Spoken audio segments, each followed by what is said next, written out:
Okay, so in this video I want to address that. First of all, when I'm cleaning windows in my video, I'm not actually cleaning windows, I'm just demonstrating. So when you see soap here and I don't clean it off, that means I'm not actually properly cleaning windows, I'm just demonstrating a certain technique.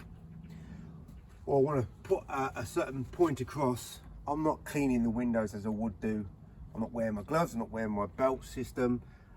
So yeah, it's just a demonstration. So clearing the window like this is a regular fanning maneuver, and quite often it's a maneuver that I'll stick to because, especially with this tool here, it reacts very closely to the edge of the frame, and not all windows are perfect to work on, especially when I'm looking at cutting down my travel time with my squeegee. So doing that is it's a safe, tried and tested maneuver, and it does work on any window, but I always use that technique when I'm on a problematic window.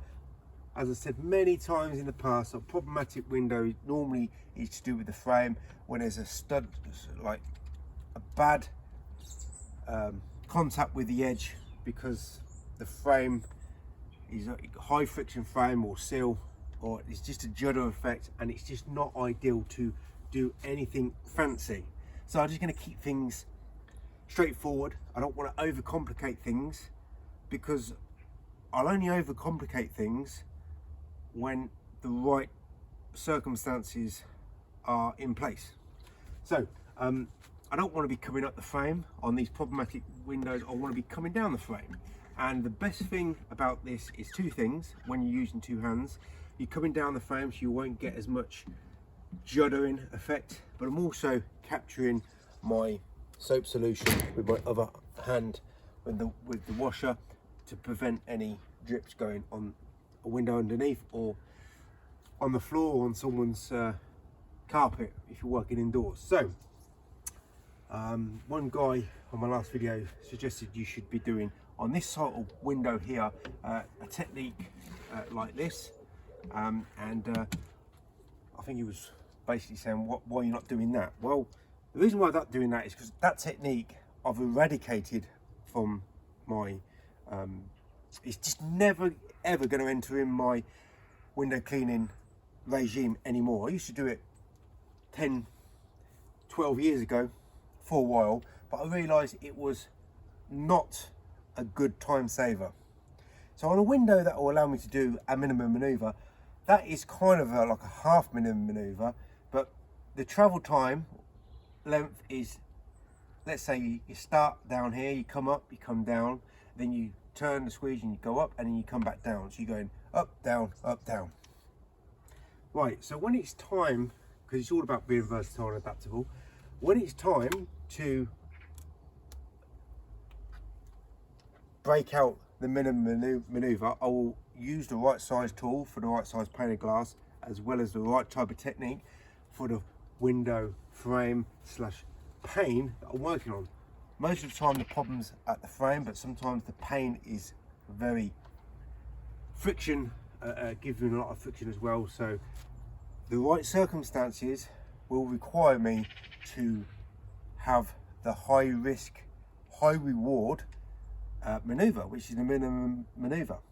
So I wouldn't waste my time ever doing that technique. Now, pretty much most window cleaners you'll see on YouTube, from the good ones to the not so good ones, will implement this in their work, but I have eliminated it for the last 12 years. Just not needed for me.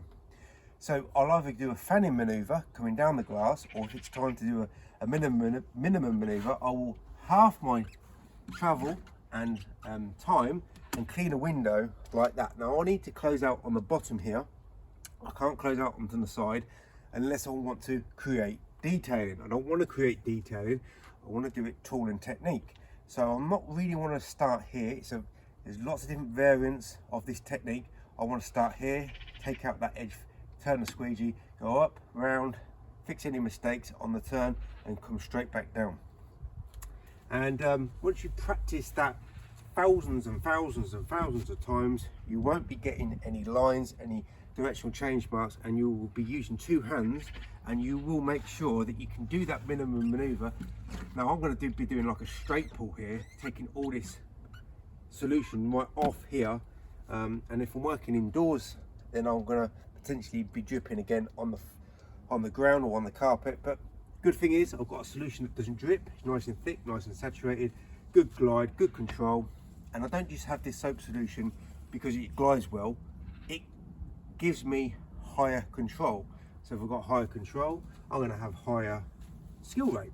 So I will never ever incorporate that technique ever in my routine. It's either a smaller squeegee doing a fanning maneuver, or when it comes to the right time, right circumstances to get the minimum maneuver, then that is going to always clean the window far quicker than the up down method.